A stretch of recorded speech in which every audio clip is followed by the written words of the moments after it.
utterly incredible. 7-0 at Anfield. Don't come to me. I'm going to Tim. Yeah. Where has that Liverpool been?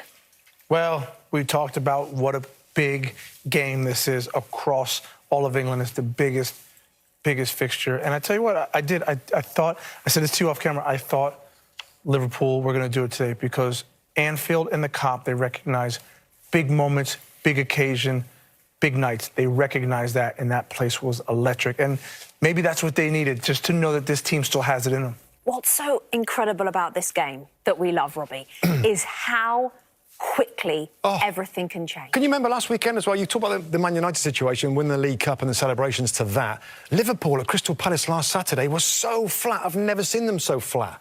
It's almost like a season's worth of frustrations were unleashed today.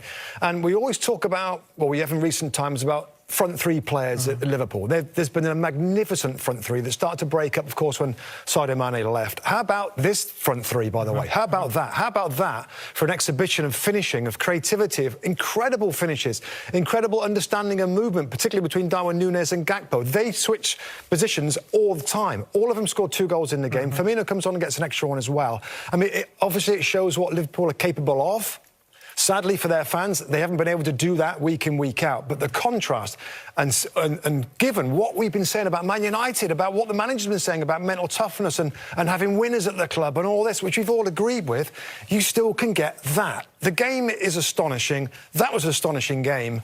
I mean, as the guy said in commentary, like, where did that come from? 7. Wow. Are we seeing the fruition of the transition from Mane, Salah and Firmino to, as Robbie says, Gakpo, Núñez and Salah? I think the frustration for Klopp and for the Liverpool fans is ultimately when Liverpool are at their best, it's energy. You talked about the flat performance last week.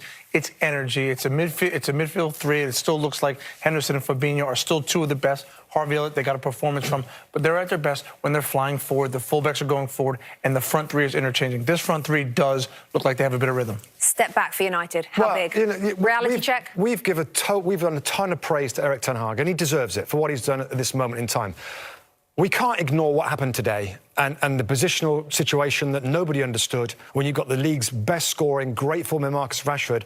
I think at some point near the end of the game, you know, like the fewest touches of any outfield player that started the game. We wanted to see him, Graham Lasso wanted to see him playing on the left-hand side, attacking Trent Alexander-Arnold. We never saw it.